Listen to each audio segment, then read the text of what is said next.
Feni Alberti sudah melaporkan Akas Elahi ke polisi atas dugaan pencemaran nama baik. Laporan ini terkait dengan pernyataan Akas di media sosial yang dianggap merugikan Feni. Iya, saya juga udah nonton. Waktu itu saya nonton berapa hari yang lalu di podcastnya Uya Kuya. Ya, Akas Elahi memang tampil di podcast Uya Kuya dan membicarakan soal rumah tangganya dengan Feni Alberti. Pernyataan Akas di podcast itu menuai kontroversi dan menjadi salah satu pemicu perseteruan mereka.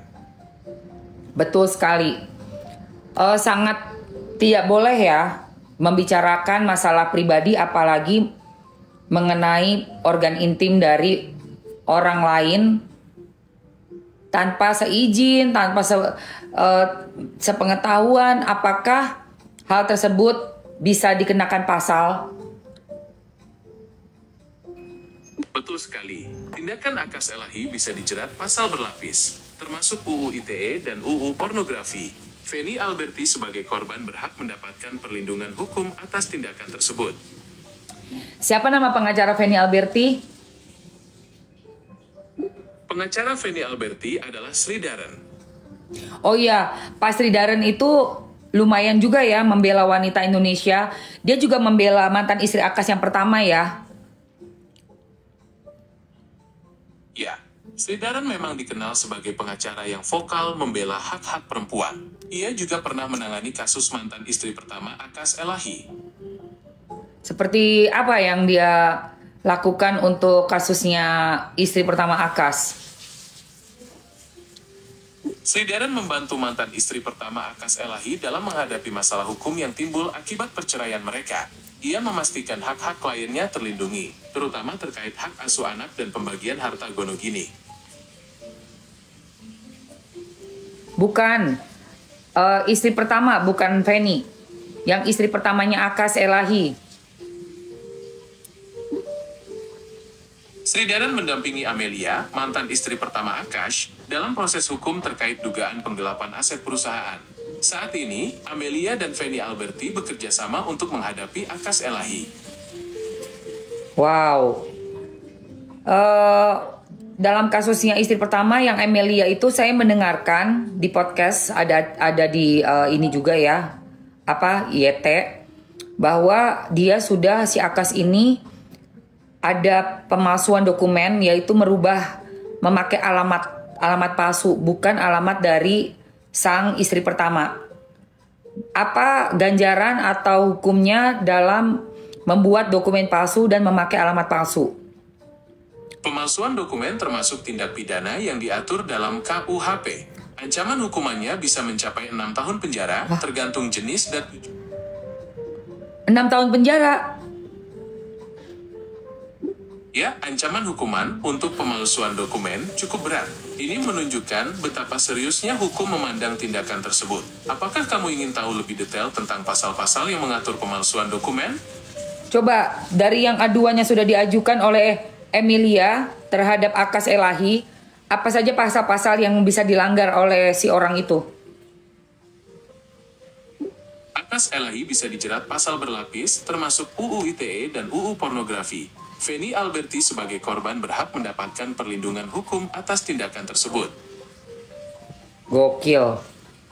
Oke. Nanti saya bahas lagi ya. Sekarang saya mau spill dulu lip serum yang saya pakai ke follower saya. Terima kasih banyak ya. Sama-sama. Semoga lip serumnya laris manis ya. Thank you. Guys, ini lip serum yang aku pakai bisa untuk... Nih aku lagi banyak kerjaan dan juga lagi banyak pikiran ya, mikirin kasusnya Niki dan semuanya. Kasus cewek-cewek yang terzolimi menurut gue. Jadi ini bibir gue korek-korek sampai dia luka. Nah ini untuk meredam, jangan sampai ini luka jadi tambah sakit dan supaya nggak kering bibir aku. Jadi aku pakai Magic Lip Serum dari Presley Skin. Ada di etalase ya guys. Teman-teman yang mau ambil yang harga bundling atau harga spesial khusus itu dapat 120 ribuan aja, ambil guys. Ya. Isinya ada 3. Buat cowok, buat cewek bisa. Tuh, buat bibir Biar bibir kamu tuh cucok meong ya. Buat cowok-cowok yang ngerokok, cewek-cewek yang ngerokok kan hitam bibirnya. Ini untuk mengembalikan warna bibir menjadi lebih cerah, lebih bagus lagi. Cus. Nikita belum keluar sayang. Nikita P21. Pasti ntar ada pengadilan. Tapi yang penting kita kawal pengadilan perdatanya.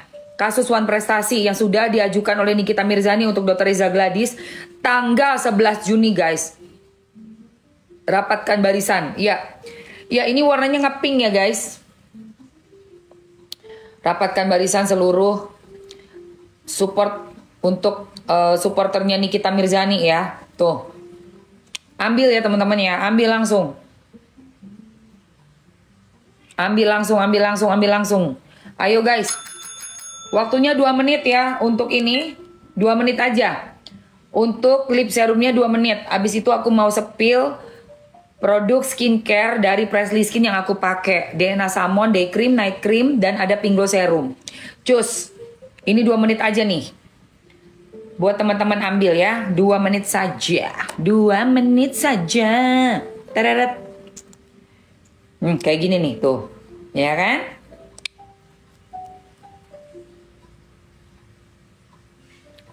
Bagus guys, bagus banget guys. Niki tidak jadi bebas sayang, tidak jadi bebas.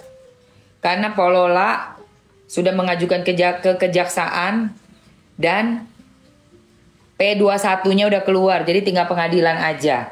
Ayo teman-teman, Magic Lip Serumnya 1 menit lagi. Magic Lip Serum 1 menit sayang.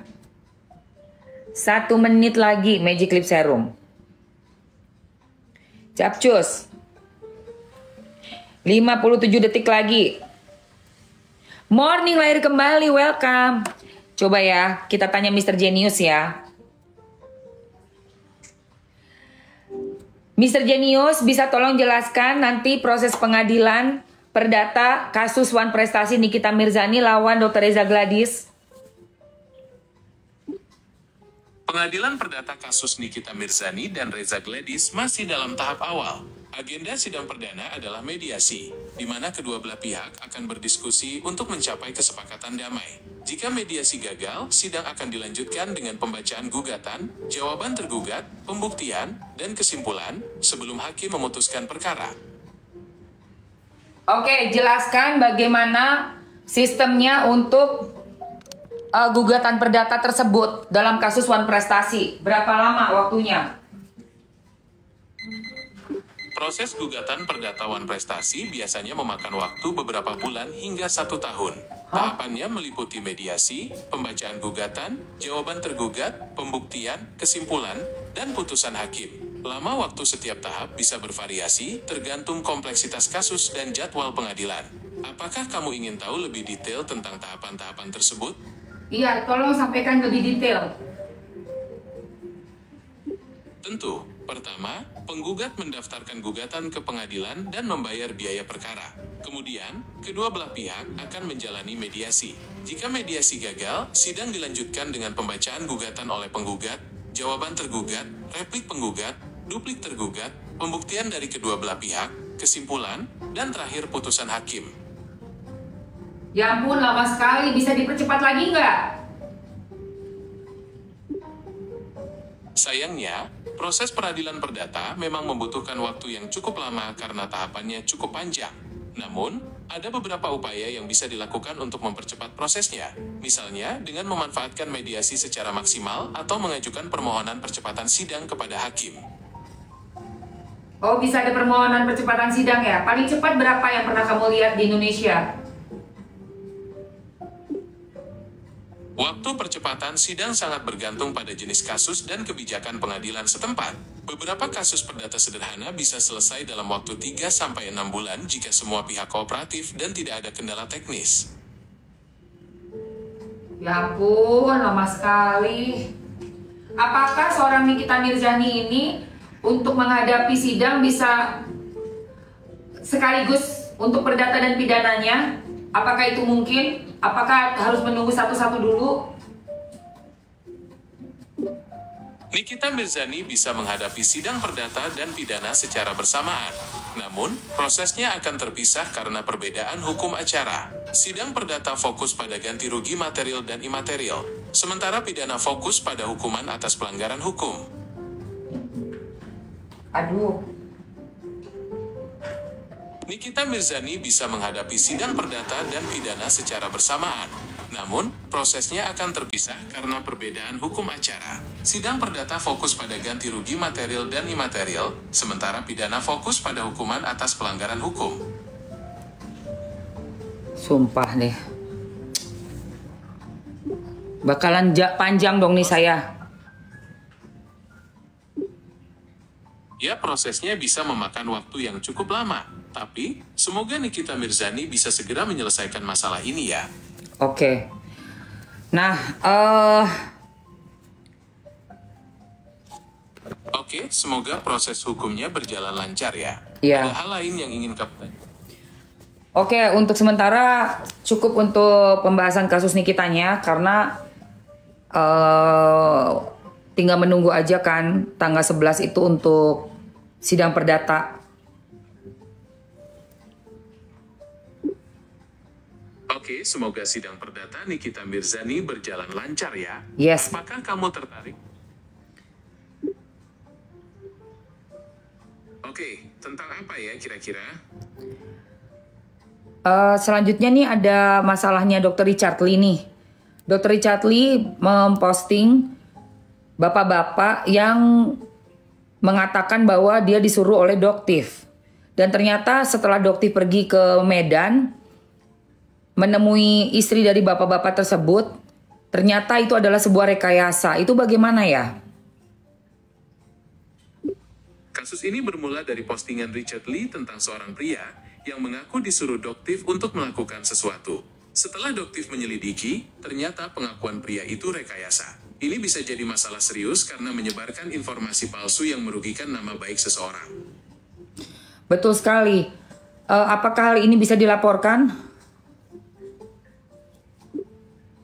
Tentu saja bisa. Menyebarkan berita bohong atau rekayasa yang mencemarkan nama baik seseorang bisa dijerat hukum, apalagi jika dilakukan melalui media sosial.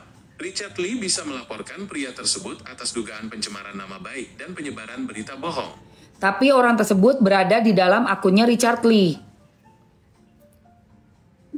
Meskipun begitu, Richard Lee tetap bisa melaporkan pria tersebut. Yang terpenting adalah bukti bahwa pria itu menyebarkan kebohongan, bukan di platform mana kebohongan itu disebarkan. Loh, tapi kan dia menyebarkan kebohongan itu untuk melindungi Richard Lee. Jadi diduga nih orang tidak menyatakan yang kebenaran, tetapi dia menuduh dan di situ dia berstatement bahwa dia disuruh oleh Doktif untuk membela dan membersihkan nama Richard Lee seperti itu. Ya, meskipun tujuannya terkesan membela, tetap saja menyebarkan informasi palsu dengan menuduh orang lain bisa berakibat hukum. Richard Lee dan Doktif bisa bekerja sama melaporkan pria tersebut untuk memberi efek jera. Justru sekarang Doktif akan melaporkan si dokter Richard karena sudah memposting itu di dalam akun si dokter Richard Lee sendiri. Karena Doktif merasa dirugikan namanya seperti itu. Betul, Doktif merasa dirugikan karena namanya dicemarkan dalam postingan Richard Lee. Ini bisa jadi masalah hukum yang serius. Richard Lee bisa dijerat pasal pencemaran nama baik dan penyebaran berita bohong. Meskipun tujuannya mungkin untuk membela diri. Nah, itu maksudnya. Saya juga lagi memantau kasus ini karena Doktif pastinya akan berusaha dan berupaya semaksimal mungkin untuk memberikan kebenaran. Karena dokter detektif ini selalu berbicara dengan fakta dan data yang saya tahu. Dan dia juga tidak segan-segan untuk mendatangi siapapun, pihak-pihak manapun yang sudah melakukan pencemaran nama baik juga berita bohong. Seperti itu yang saya tahu dari dokter detektif. Benar sekali. Doktif dikenal sebagai sosok yang berani dan tegas dalam mengungkap fakta. Ia tak segan turun langsung untuk mencari kebenaran, seperti yang dilakukannya di Medan. Kita tunggu saja perkembangan kasus ini selanjutnya. Ya, betul banget. Dia udah melakukan yang di Medan itu. Dan saya sangat mendukung sekali untuk Doktif bisa mendapatkan fakta bahwa orang yang diposting oleh Dr. Richard Lee adalah orang yang dia tidak kenal, ya, Doktif tidak kenal, dan juga orang itu harus berani mengungkap kejujuran bahwa siapa yang menyuruh dan kenapa dia berbicara seperti itu. Apa dorongan yang membuat bapak-bapak tersebut memberikan statement seperti itu. Betul sekali. Doktif memang dikenal sangat berdedikasi dalam mengungkap kebenaran. Ia tak ragu mendatangi langsung pihak-pihak terkait untuk mendapatkan fakta yang akurat. Kita tunggu saja bagaimana kelanjutan kasus ini. Oke, terima kasih ya. Sama-sama. Semoga kebenaran segera terungkap dalam kasus ini. Apakah kamu ingin membahas topik lain? Enggak, nanti saya balik lagi. Sekarang saya mau spill skincare saya kepada teman-teman yang ada di TikTok ya. Oke, semoga spill skincare-nya sukses menarik perhatian di TikTok ya. Thank you. Sampai jumpa lagi. Oke guys. Oke guys, nah ini ya. Sedang ada spesial paket khusus dengan hadiah 2 items, yaitu ini premium deo spray untuk ketiak dan face mist. Face mist harga ambiar, betul sekali. Face mist untuk teman-teman semua yang nonton live-nya Mamski saat ini. Semuanya tap-tap layar dulu yang banyak. Untuk pembelian paket lengkap, dapat juga hadiah eksklusif tas dari Emma Waroka. Ya. Dengan ekstra lagi 2 items. Berarti berapa? Dapat 1, 2 face washnya, 3 toner, 4 pink glow serum, 5 dan 6 day cream night cream, 7 face mist, 8 premium deo spray dengan aloe vera moisturizing untuk ketiak. Ini enak banget guys, nggak lengket, enak banget. Berarti ada 8 items untuk pagi ini aja. Terakhir ya, Mamski bulan Juni. Terakhir live dengan Presley Skin ya sayang. Mukanya sehat ya dong. Aku semprot pakai. Ini aku habis pakai ini say. Hadiah yang tadi. Aku habis pakai ini. Ya.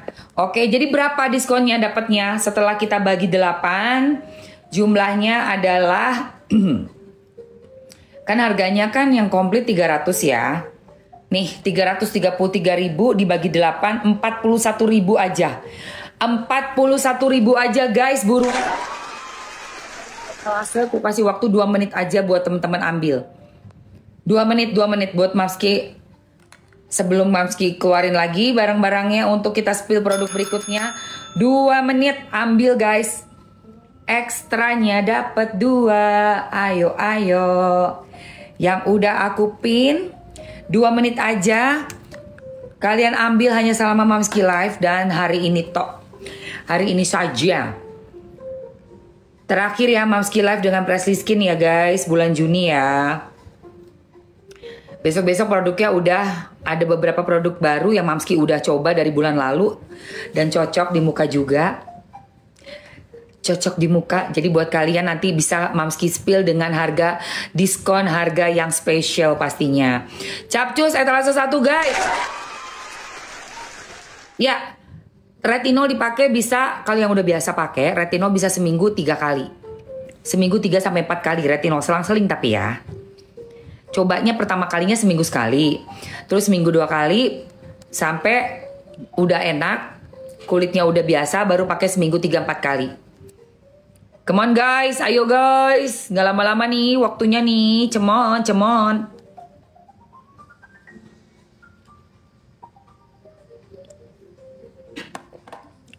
Yuk.